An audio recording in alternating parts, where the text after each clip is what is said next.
फिर मैं ब्रेकिंग जानकारी आपको दे दूं। पहली बात, अरविंद केजरीवाल की गिरफ्तारी हो चुकी है, उनको ईडी ने गिरफ्तार कर लिया है दिल्ली के सरकारी आवास से। दूसरी बात, अभी अरविंद केजरीवाल को ईडी के दफ्तर ले जाया जाएगा, उनकी मेडिकल जांच होगी और फिर कल उनको पीएमएलए कोर्ट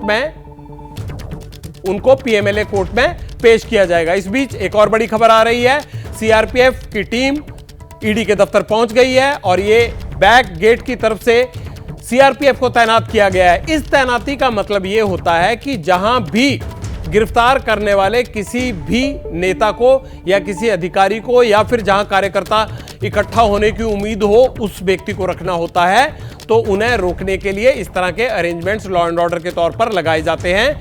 वही तैयारी अब चल रही है ईडी दफ्तर के बाहर। जैसा थोड़ी देर पहले हम जिक्र कर रहे थे कि अरविंद केजरीवाल को ईडी के दफ्तर लाया जाएगा। अजातिका से पूछ लेते हैं। अजातिका, क्या तैयारी चल रही है? आप ईडी दफ्तर के बाहर मौजूद हैं, सीआरपीएफ की टीमें पहुंच गई हैं वहां पर।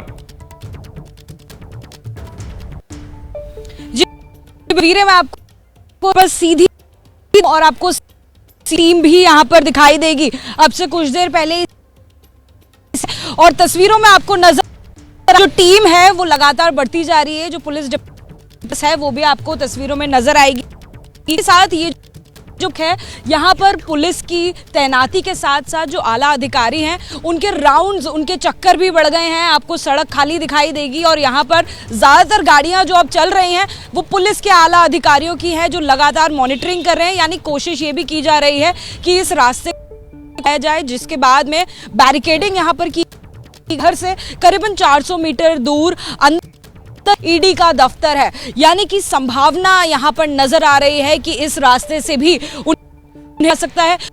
अजातिका, आपको रोक रहा हूं, रविकांत भी जुड़े हुए हैं हमारे सहयोगी। रविकांत, आप क्या देख पा रहे हैं ईडी दफ्तर के बाहर? देखिए, ये जगदीश, लगातार जो गाड़ियां हैं सरकारी वो भीतर जा रही हैं। पुलिस की गाड़ी भीतर जा रही है, ईडी के अधिकारियों की गाड़ी जा रही है। कोई भी गाड़ी अभी तक बाहर नहीं आई है।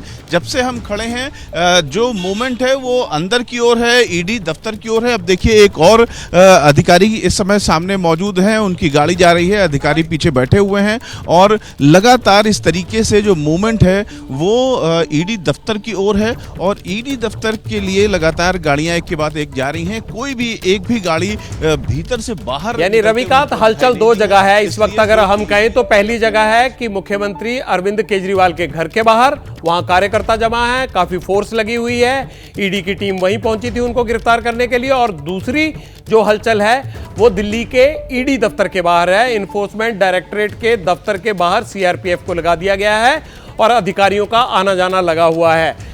अरविंद केजरीवाल की गिरफ्तारी के बाद अब सबसे बड़ा सवाल यह है कि उनको कहां लाया जाएगा। उम्मीद यही जताई जा रही है कि सबसे पहले उन्हें इन्फोर्समेंट डायरेक्टरेट के दफ्तर लाया जाएगा। और दूसरा बड़ा सवाल यह है कि दिल्ली सरकार अब कैसे चलेगी, क्योंकि आम लोकसभा के चुनाव होने वाले हैं। आम चुनाव के बीच में दिल्ली के सीएम की ये गिरफ्तारी और फिर जिस तरह से उनके नेता कह रहे हैं कि मुख्यमंत्री तो वो हैं और रहेंगे, ऐसे में ये स्पष्ट है कि अरविंद केजरीवाल जरूर कुछ इस तरह का इरादा रख रहे हैं जो पहले नहीं हुआ था। हो सकता है कि जेल के अंदर से भी वो यही कहें कि वो सरकार चलाएंगे, क्योंकि जेल में पहले ही चाहे उनके डिप्टी सीएम हो, चाहे संजय सिंह हो, चाहे सत्येंद्र जैन हो, तमाम लोग, वो सभी लोग जो हैं अंदर हैं। हमारे साथ हमारे सहयोगी तो जुड़े हुए हैं, एक्सपर्ट भी जुड़े हुए हैं। चलिए अब उनका रुख कर लेते हैं। और बड़ा सवाल यही है कि अब आगे से वर्मा साहब किस तरह से सरकार चले, ये मैं आपसे पहले भी पूछ रहा था। जो मौजूदा हालात आप देख रहे हैं, ऐसे में आपके मन में क्या सवाल आ रहा है कि अरविंद केजरीवाल के लिए जो बेटर ऑप्शन है वो क्या हो सकता है, कि वो खुद सरकार चलाएं या फिर किसी दूसरे नेता को दे ताकि दिल्ली के कामकाज ठीक ढंग से चलते रहें और उनके जेल में होने के कारण कोई दिक्कत लोगों को ना आए?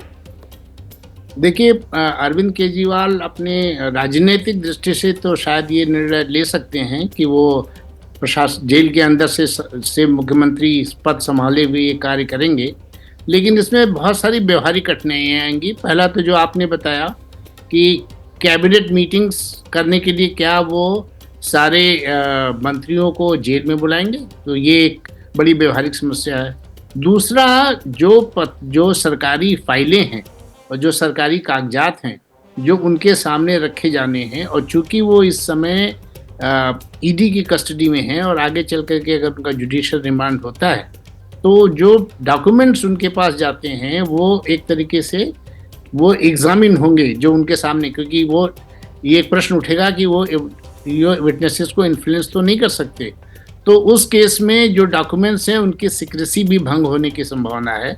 तो ये एक दूसरा बड़ा प्रैक्टिकल प्रॉब्लम आएगा।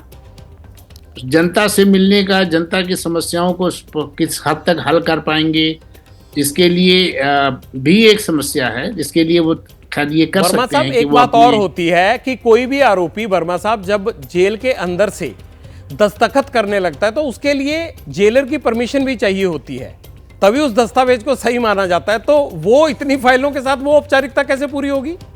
वो औपचारिकता कैसे पूरी करेंगे? तो ये बड़े व्यवहारिक प्रश्न हैं और उनको जब वो ऐसा कोई राजनीतिक निर्णय लेते हैं तो इन सभी प्रश्नों पर उनको विचार करना पड़ेगा। और मुझे लगता है कि इवेंचुअली शायद उन्हें किसी व्यक्ति को चुनना ही पड़ेगा जो कि उनका प्रशासन चला सके।